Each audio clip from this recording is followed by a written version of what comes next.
Assalamu alaikum, brothers and sisters. This is brother Abdulwahid, inshallah ta'ala, with a short reminder. As you can see, I'm here at the playground, and usually it's filled with kids playing, enjoying themselves. And it brought my attention to something, subhanallah, and I wanted to share it with you. That the people usually compare an example of the dunya is a playground, subhanallah. Some people compare the dunya to the playground in terms that it's a place of enjoyment and pleasures for most people. Right? When the kids come here and they're playing at the playground, oblivious to the reality of the real world around them. Right? They're here playing on the monkey bars, playing on the swings, on the steps, on the chairs, everything here on this in the sand. So they're playing, they're enjoying themselves, but they don't know that there's a real world out there around them, surrounded with dangers and responsibility. To them, it's just a place of enjoyment.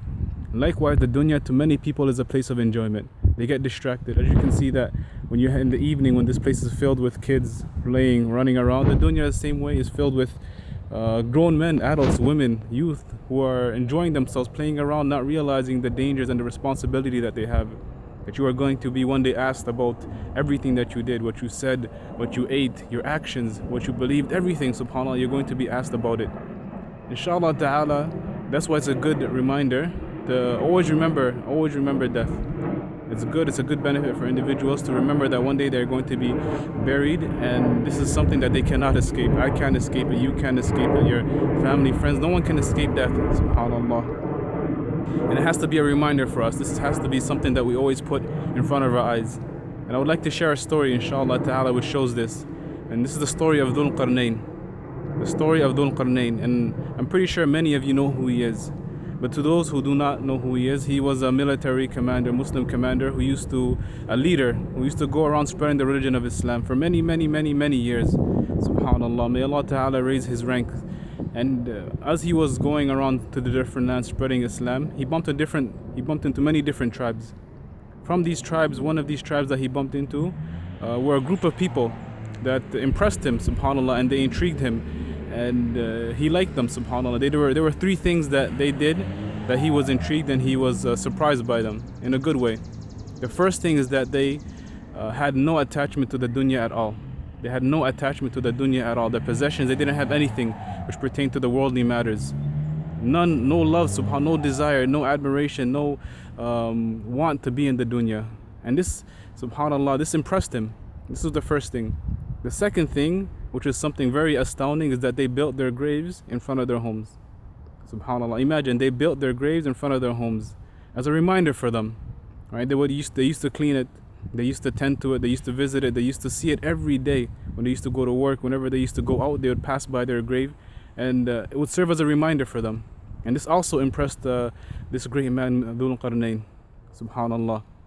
And the third thing is that they used to eat the hashish, the plants. Right? This is what their diet was. This is what their diet. They never had anything else, no meat, nothing else. Whenever they used to eat, they would eat the plants. And he was surprised by these things, and he was impressed, and he wanted to know the reason. He wanted to know the wisdom behind it. So what did he do? This great Islamic military conqueror, this leader, he went to them and he asked them the reasons, the wisdom behind these three things. He said, okay, I know that you guys have no attachment to the dunya, but what's the wisdom? Why do you guys do this? What pushes you guys to do this? And they told him that why should we attach ourselves to something which is going to perish? This is their response, subhanallah, that we're never going to stay in this dunya, we're never going to live in it eternally, so why should we attach ourselves to the dunya? And for this reason, we don't have any attachment. That's why we have no possessions, nothing that keeps us and makes us love, brings our love to the dunya. This is the answer to the first question, subhanallah, look at it.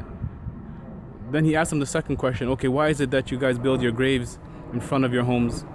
Subhanallah. And they told him as a remembrance, to remind us that one day we are going to perish, that we're going to die.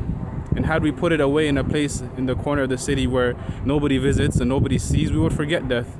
And when we begin to forget death, we become negligent and careless. And they didn't want that. They always wanted to remember that they are going to pass away, that they're going to have the hisab, they're going to be accountable for everything that they did. So they put it right in front of their house where they could see it every single day, subhanallah. Now imagine, when's the last time you went to a cemetery to remember death? When's the last time you went to visit someone, to make dua, to read al-Faatih to someone that passed away? SubhanAllah. Many of us haven't visited in the last 5 months or even a year. May Allah Ta'ala protect us, SubhanAllah. Then the answer to the third question is, why do you guys only eat the plants? Why don't you eat anything else? And they told him, because we do not want to make our stomachs pits for insects.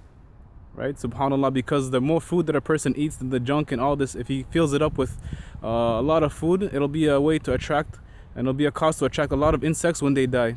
And they knew that when they pass away, the first thing that usually goes, subhanallah, is the stomach. And they didn't want it to make it a pit for insects, a breeding ground for insects, subhanallah. So this is why they kept their stomachs in check, and they watch what they eat, subhanallah. These are the three answers that they gave this great Muslim leader and this conqueror, subhanallah. And he was impressed by this, but it didn't stop there, subhanallah. As he continued speaking to these people, one of them took out something, subhanallah, and they actually took out a skull, and they said, "O Dhul Qarnayn, what is this? Or who is this? Do you know who this is?" And of course you're not going to know. If somebody brings to you 10 skulls in front of you, you're not going to know who this person was, subhanallah, just by looking at it. And he says, "Of course I do. I don't know who this is."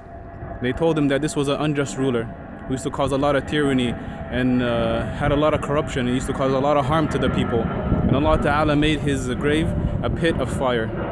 Then he took out another head, another skull, and he said, "O Dhul Qarnayn, do you know who this person was?" And he said, "Of course I don't know who he was." And he told him this was a Muslim leader. This was a great leader, an upright leader who used to do a lot of goodness to the people. He used to benefit them and used to respect them and used to honor them and used to treat them well, subhanallah. And he did this person from this tribe, from these people, basically did this as a reminder for Dhul Qarnayn, because he was a conqueror and he was a leader. And he's basically implying to Dhul Qarnayn that you need to remember that you are a leader. Do not be unjust to the people. Do not cause tyranny, because if you do, you're going to be like the first skull.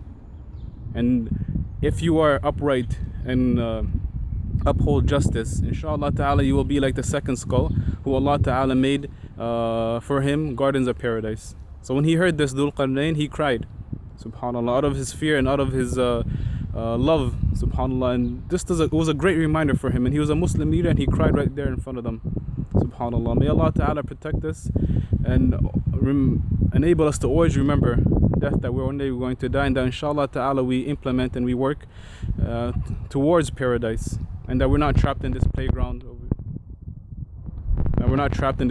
playing around, lost, subhanallah, without discernment, without vision. Barakallahu feekum. Like us on Facebook, Faatih Institute, on Instagram. Check out our website, fatih.com. Assalamu alaikum wa rahmatullahi wa barakatuh.